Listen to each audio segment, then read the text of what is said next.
ધીરે ધીરે ધીરે નીચેથી અગ્નિ પ્રગટાવવામાં આવ્યો છે. અત્યારે તો ગેસ થઈ ગયા. ગેસ વાળો ખાય કે પછી માયાથી ગેસ થાય. કાંટા હતા સાફ કર્યા, વૈદામને સરસ મજાના સ્વચ્છ જળથી ધોવામાં આવ્યા છે. અને તાવીથા તરીકે હલાવવા માટે કંઈક જોઈએ તો ખરું ને. તો તાવીથા તરીકે જુવારના પાંદડા વિનાના રાડા આવે, એ રાડા બધા ભેડા કરીને સૂતરની દોરીથી બાંધ્યા હો.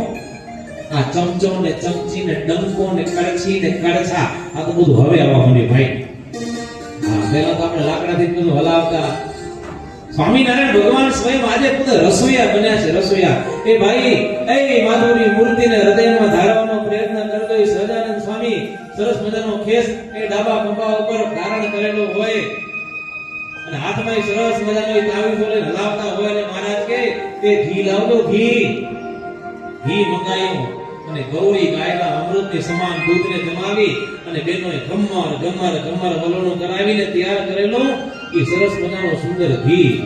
અહીં અંજારમાં વઘાર થતો હોય તો આજુબાજુ વાળા હીરાપર વાળાને સુગંધ આવે ભાઈ. એવું તો સરસ મજાનું ઘી હો, ઓરિજિનલ ગાયનું ઘી. ગાય ઓરિજિનલ ખબર છે ને? હા, અત્યારે તો દબાવાળા ઘી આવી ગયા. પેલા તો આ ઘી થી વઘાર થતો ને આખી ગલીમાં સુગંધ આવતી, એવું ઘી હતું. હવે તો ડબ્બાની અંદર આપણે નાક નાખી દો તો સુગંધ ના આવે ભાઈ. ધીરે ધીરે ઘી ગરમ થવા માંડ્યું. મહારાજે કીધું મસાલો લાવજો, મસાલો. હરિભક્તો દોડતા તજ, લવિંગ, તમાલપત્ર, બાદિયાના ફૂલ, કસ્તુરી મેથી, સરસિયાના તેલમાં તતલાવીને ખાંડણીમાં કૂટીને સરસ મજાનો મસાલો તૈયાર કર્યો હતો. આ વઘારનો મસાલો એક પછી એક એ હરિભક્તો લાવવા માંડ્યા અને બરાબર ઘી ધીરે ધીરે ગરમ થયું એટલે મહારાજ કહેવા લાગ્યા કે હવે ભાઈ અને જીરું લાવજો. જીરું, કારણ કે તમને ખ્યાલ છે મસાલા વગર તો કાંઈ થઈ શકે નહીં ને એના માટે સૌથી પહેલી બધી તૈયારી કરવી પડે કે નહીં.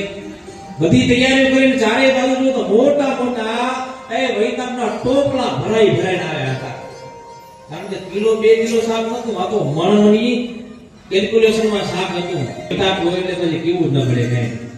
હા, રાજા આવી જાય બધા આવી જાય, ખબર છે ને. વૈતાક એટલે બધા શાકનો રાજા કહેવાય. અને આ ભાઈ વૈતાકનો મહિમા હું કહીશ ને તો કાલે તમારે અંજારની માર્કેટમાં ભાવ ડબલ થઈ જશે. એટલો બધો તો ફાયદા છે. થોડાક હું તમને ખાલી શું કહેવાય અમુક ટ્રાયલ તરીકે આપીશ કે આ વૈતાક ખાવાથી કેટલા ફાયદા થાય છે. પહેલો ફાયદો છે ડાયાબિટીસને કંટ્રોલ કરવાનું કામ આ વૈતાક કરે છે. આ મારા એક શબ્દો નથી હો ભાઈ, આ બધા રિસર્ચ કરેલા શબ્દો છે.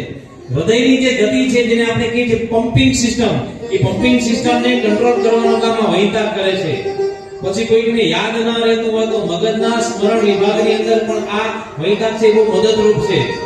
પછી ઘણા એને કહેતા કે શરીરમાં આયર્ન તત્વ ઓછું થાય છે, કે આયર્ન તત્વનું કામ આ વૈતાક કરે છે. પછી શારીરિક વજનને કંટ્રોલ કરવામાં આ વૈતાક છે બહુ એકદમ ફાયદાકારક છે. અમુકના શરીર ફાંદા બહુ વધી જતા હોય ને તો ડાયટિંગમાં એને આ વૈતાક ચાલુ કરવાનું, તેનું સેવન કરવું બહુ ધ્યાન રાખીને સેવન કરવું. હું તમને અહીંથી હોલસેલમાં માલ આપું છું તો તમારે જેટલો જોવો ને એટલું લેજો ભાઈ. એક જગ્યાએ મેં કથા કરીને તો કથાની અંદર મેં કીધું આ વૈતાકની બાબત. પછી એમાં યાદ આવતા મને એક વસ્તુ યાદ આવી કે એક બેન બિચારા કોઈ વૈદ્ય પાસે ગયા હશે કે મને વાળ ખરે છે, તકલીફ બહુ છે, શું કરવાનું. તો પેલા વૈદ્ય સલાહ આપી કે તમારે આ જે નખ છે ને, નખ અત્યારે એમ કહેવાય સંતો કે નખને આપણે આવી રીતે ઘસીએ તો વાળ છે તો ઘાટા થાય. તો બેનને પેલા વૈદ્ય સલાહ આપી કે તમારે આ નખ છે આવી રીતે ઘસવાના, ઘર્ષણ થશે એટલે તમારા વાળ એકદમ ઘાટા વ્યવસ્થિત થશે. એટલે વ્યવસ્થિત રીતે માપમાં ઘર્ષણ કરજો. પેલા બેનને ખબર નહીં કેટલું ઘર્ષણ કરવાનું. ઘર્ષણ કરતા વધારે થઈ ગયું, બેનને મૂછું ઉગવા લાગી. બોલો ભાઈ, એટલે એવું છે ને આપણે ધ્યાન રાખવું પડે. દરેક વસ્તુ છે એનું માપ રાખવું, નહીં તો આલતા ઊંચું ઊંઘી નીકળે તકલીફ થાય ને. એટલે વૈતાક છે શરીરને માટે બહુ ફાયદાકારક છે. વાળની મજબૂતીમાં પણ એકદમ મદદરૂપ થાય છે, ચરબી ઘટાડવામાં મદદરૂપ થાય છે. આવો સરસ મજાના વૈતાકના ટોપલા ભરી અને એ ભગવાનના ભક્તો લાવેલા છે. અને સ્વામિનારાયણ ભગવાને કીધું લાવજો બધા મસાલા. એક પછી એક મસાલા તૈયાર થયા છે અને અત્યારે પણ એ મસાલા તૈયાર થયા છે. હું પૂજ્ય વડીલ સંતોને કહું, પધારો સંતો, આપના કરકમળો દ્વારા આજે આ અંજાર શહેર નહીં પણ આજે લોયા ધામ બની જાય એવું આજે વાતાવરણ દિવ્ય સર્જાણું છે. ત્યારે ચાલો સંતો, સર્વે વડીલ સંતો અગ્રપંક્તિમાં બિરાજમાન સંતોના કરકમળો દ્વારા ઠાકોરજીના સાનિધ્યની અંદર આપણે આ વૈતાકનો સરસ મજાનો સુંદર વધાર કરીએ. ગયું છે તે સ્વામિનારાયણ ભગવાન ભક્તોને કહે છે કે એક પછી મસાલા લાવે આવે નહીં, એટલે બરાબર પૂરી માત્રામાં જ્યારે ઘી કે તેલ ગરમ થાય ને પછી એક એક મસાલા આપણે નાખવાના હોય છે, અને એ મસાલાની પણ એકદમ લાઈટ હોય છે ઓર્ડર પ્રમાણે. આડેધડ જેમ તેમ મસાલા નાખી પણ ન શકાય. તેના તમને ખબર છે રાઈ પડે એટલે રાઈ જ પડે.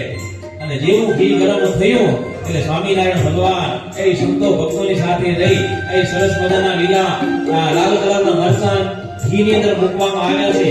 ધીરે ધીરે ધીરે ધીરે લાલ મરચાં તડ થાય ન થાય તો મહારાજ કે રાઈ લાવજો, રાઈ અને જીરું આ બંનેના મોટા મોટા ટોપલા ભરી અને ભક્તો લાવેલા છે. અને સ્વામિનારાયણ ભગવાન એ રાઈ મૂકતા આવે, જીરું મૂકતા આવે અને પછી ધીરે ધીરે હલાવતા આવે. એક એક રાઈનો દાણો છે તડ કડા ફૂટી જાય અને પછી બરાબર રાઈ અને જીરું ગરમ થયા છે. લાલ મરચાં અને હળદરનો મહારાજે સાથ કર્યો, લાલ મરચાં હળદર લાવજો. હરિભક્ત એને ટોપલા મોટા વાસણ ભરી અને બાજુમાં લાવેલા છે. મહારાજ કે મીઠું લાવજો, મીઠું સમય ઉપર મીઠાની જરૂર પડશે, લીંબુ લાવજો, મસાલા લાવજો, ગોળ લાવજો, સમારેલા રીંગણા લાવજો. અને એક પછી એક એ વાસણના ટોપલા સ્વામિનારાયણ ભગવાનની બાજુમાં ખડા થઈ ગયા છે. મહારાજ કે ટમેટા લાવવાનો ભૂલજો નહીં, કારણ કે શાકમાં ટમેટા છે એક મહત્વનો ભાગ ભજવે છે.